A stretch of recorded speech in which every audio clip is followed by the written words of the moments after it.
সকলকে জয় যিশু। সকলকে আমার অন্তর থেকে প্রেম সন্ধ্যা ভালোবাসা জানাই। প্রিয় খ্রিস্ট বিশ্বাসী, আমরা বচন নিয়ে এসেছি, পবিত্র শাস্ত্রের বচন। যে সমস্ত সন্তানরা এই ভিডিওকে দেখছেন অবশ্যই সাবস্ক্রাইব করবেন, কেননা সাবস্ক্রাইব করাতে আপনার কাছে প্রত্যেক দিন ভিডিও আসবে। এই ভিডিও ঈশ্বরের প্রচার, এই ভিডিও পরমেশ্বরের জ্ঞান আর পবিত্র শাস্ত্রের কিছু কথা।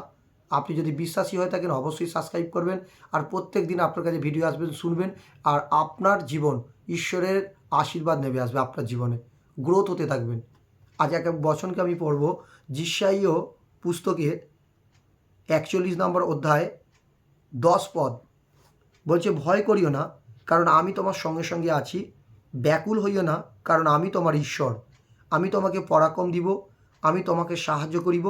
আমি আপন ধর্মশীলতার দক্ষিণ হস্ত দ্বারায় তোমাকে ধরিয়ে রাখবো। প্রভু এখানে ডিল করছে, প্রভু আমাদেরকে কথা দিচ্ছে যে তোমরা ভয় করিও না, তোমরা ভয় করো না, আমি তোমার সঙ্গে সঙ্গে আছি। তিনি আমাদেরকে বলছে যে কোনো পরিস্থিতিতে তোমরা ভয় করো না। আজকাল মানুষ রোগের সমস্যা এলে ভয় করতে শুরু করে, তাদের জীবনে অভাব এসে গেলে ভয় করা শুরু করে। কাউকে কেউ যদি আজকে, যারা যিশুকে মানে, তারা যদি তার বিপরীতে কেউ যদি একটু বেশিভাবে জোরে কথা বলে, তারা আজ ঘরেতে বসে আরাধনা করা শুরু করে, আর বাইরে যায় না। কারো যদি মণ্ডলীতে এসে কেউ উৎপাত করতে শুরু করে হলো, কেউ এসে বলতে শুরু করলো, তারা ধর্মের বিষয়ে কিছু জানেও না, তারা বলা শুরু করে দিয়েছে, আর সেখানে তারা কী করে ভবনে যাওয়া বন্ধ করে দেয়। প্রিয় খ্রিস্ট বিশ্বাসী, আপনি যেখানে থাকুন না কেন, যেখানে পরমেশ্বর সহবর্তী আছে। এই পৃথিবীকে সৃষ্টি করেছে আমার পরমেশ্বর। তিনি দাবি করে বলছে যে তোমরা ভয় করো না, সাহস করো, আমি তোমার সাথে সাথে আছি। যাদের কাছে ভীরুতার আত্মা আছে তাদের কাছে দুষ্টু দিয়াবল লুসিফর আছে, আর যাদের কাছে সাহসের আত্মা আছে তাহাদের কাছে আমার প্রভু সদাপ্রভু জিহ্বা, যিনি আকাশমণ্ডলকে সৃষ্টি করেছে, যিনি আপনাকে আমাকে গড়ে তুলেছে, আর সেই আত্মা আপনার কাছে আছে। আপনি কোন অস্ত্রকে ধরবেন? সাহসের অস্ত্র না ভীরুতার অস্ত্র? সেই জন্য ঈশ্বরের দাবি করছে, প্রত্যেকটা জায়গায় ঈশ্বর পুস্তকে লিখে রেখেছে, বহু জায়গায় লিখে রেখেছে যে সাহস করো, আমি তোমাকে ভীরুতার আত্মা দিইনি, তোমাকে বলবানের আত্মা দিয়েছি।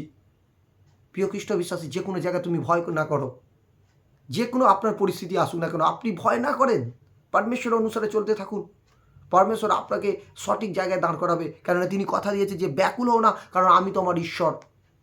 আমরা অনেক সময় উত্তর না পাওয়াতে আমরা ব্যাকুল হয়ে পড়ি। পরমেশ্বর বলছে, ব্যাকুল হও না, আমি তোমার ঈশ্বর।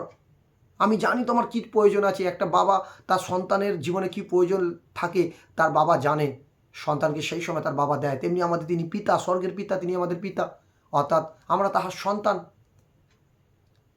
অর্থাৎ আমাদের জীবনের সকলকে আশীর্বাদ তিনি করবেন। সেই জন্য বলছে, ব্যাকুল হও না, আমি তোমার ঈশ্বর, আমি তোমার পিতা।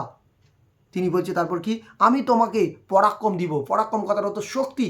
তিনি তোমাকে শক্তি দেবে। ওই সময় তুমি প্রার্থনা করো, এমন শক্তি আপনাকে দেবে, সেই সময় ওই রোগের কথা, ওই সমস্যার কথা আপনি আর ভাববেন না। সেই সময় একটা শক্তি দিয়ে যাবে। কিন্তু আমরা প্রার্থনাই করতে বসলাম না, আমরা ভয় করছি, যা মণ্ডলীতে উৎপাত এসেছে, মণ্ডলীতে করছি, তাহলে মনে যিশু তো মনে সত্য নয়। কিন্তু যিশু বলছে, আমি সত্য, আমি পথ, আমি জ্যোতি। মণ্ডলী ভেঙে গেছে, কাকে ভেঙেছে? যিশুর আজকে কাকে ভেঙেছে? যিশুর দেহকে ভেঙেছে। রোমিওতে পড়ে থাকবেন, দেখবেন করন্থীতে যে মণ্ডলী হচ্ছে যিশুর দেহ। হালেলুয়া। আপনি ভয় করছেন কেন? আপনি বেরিয়ে আসুন, আপনি ঈশ্বরের সেবা করুন।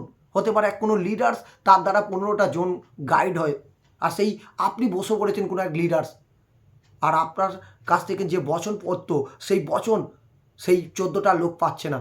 আপনি কেমনভাবে ঈশ্বরকে আপনি জবাব দেবেন? ঈশ্বর আপনাকে জবাব অবশ্যই চাইবে। কেন?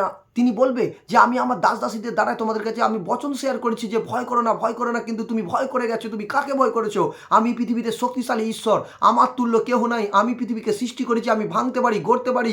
তুমি আমার কথা না শুনে তুমি মনুষ্যকে ভয় করেছো। মনুষ্য কিছুই করিতে পারে না, কেন আমি তোমাকে সহবর্তী। কেন 23 কেন 41-13 বলেছে, কেননা আমি সদাপ্রভু আমার তোমার ঈশ্বর, তোমার দক্ষিণ হস্ত ধারণ করিব, তোমাকে বলিব ভয় করো না, কারণ আমি তোমাকে সাহায্য করিব। তিনি আমাকে দক্ষিণ হস্ত দিয়ে ধরে রেখেছে। তিনি দাবি করে বলছে, আমি তোমাকে দক্ষিণ হস্ত দিয়ে ধরে রাখবো, তুমি ভয় করো না। যে কোনো মুহূর্তে তুমি আমার কাছে, আমি তোমার কাছে যাব আর তোমাকে ধরবো। কিন্তু ওই সময় যদি ভয়ের আত্মা থাকে, তুমি কিন্তু তলিয়ে যাবে। ওই সময় পিতর কি করেছিল? যখন জলের উপর দিয়ে পিতর হাঁটছিল, আর তখন দেখছি আমি সাধারণ মানুষ জলের উপর দিয়ে হাঁটছি, এই কথাটা ভাবাতে তার মধ্যে একটা ভয় এসে গিয়েছিল। আর সে তখন কি করেছিল? সে জলের মধ্যে পড়ে গিয়েছিল। সেই জলের উপর আর ভূমি ছিল না, সেই জলের উপর ডুবে যাচ্ছিল। আর তখন যিশু হাত ধরে বলল, তুমি কেন ভয় করলে পিতর? তুমি কি বুঝতে পারছো না আমার ঈশ্বর সর্বশক্তিমান পিতা তোমার উপরেও শক্তি দিয়েছে? তেমনি প্রিয় খ্রিস্ট বিশ্বাসী, পরাক্রম একটা শক্তি। যখনই তুমি প্রার্থনা করতে শুরু করে দেবে, তখন তোমার জীবনে এক শক্তি নেমে আসবে। তুমি শত্রুদেরকে হারাতে পারবে। ঈশ্বরের বাণী বলছে, সেই জন্য বলছে তোমাকে আমি পরাক্রম দেবো। তিনি কথা দিয়েছে মানে দেবে আমাকে। কিন্তু কখন দেবে? যখন আমরা দাবি করবো পরমেশ্বর পিতার কাছে, প্রভু তুমি আমাকে সেই পরাক্রম দাও, পিতা শক্তি দাও, বুদ্ধি দাও, জ্ঞান দাও পিতা, আমি কিভাবে চলবো। তিনি বলছে আমি তোমাকে সাহায্য করিব। তিনি কথা দিচ্ছে আমি তোমাকে সাহায্য করতে আসবো। একটা মনুষ্য আজকে তোমার সাথে বলবে আমি কালকে থাকবো, কিন্তু আগামীকাল নাও থাকতে পারে। তোমার নামে দাগ লাগাতে পারে, কালো দাগ লাগাতে পারে। যেমন উজালা, যেমন আমরা কোনো শার্টে জামা কাপড়ে যদি কিছু দিয়ে দিই তাহলে দেখতে পাওয়া যায় সেই দাগ লেগে যায়। আজ কোনো মনুষ্য যদি অন্যায় না করে, ভুল যদি না করে, তার নামে দাগি লাগায়, দাগি। কিন্তু ঈশ্বর কখনো দাগি লাগায় না। ঈশ্বর তার রক্তেতে, তার পুত্র রক্তেতে ওই দাগিকে ধৌত করে দেয় যিশু নামে, ওই দাগকে তুলে দেয় যিশু নামে। ঈশ্বর এত মহান, ঈশ্বর এতটুকু দয়ালু, এতটুকু করুণাময় ঈশ্বর। তিনি জগতের জ্যোতি।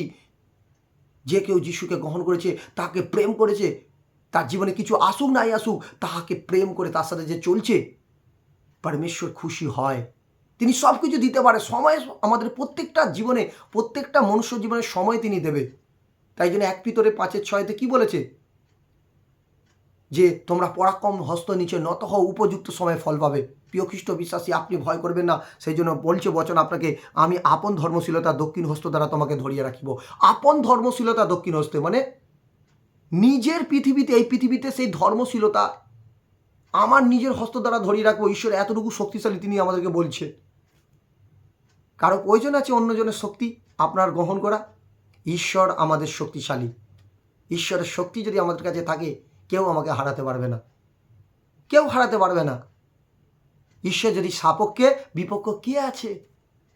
আছে কেউ এরকম ব্যক্তি যে তোমাকে আজকে মার্ডার করে দেবে, যে তোমাকে আজকে এই পৃথিবী থেকে তাড়িয়ে দেবে?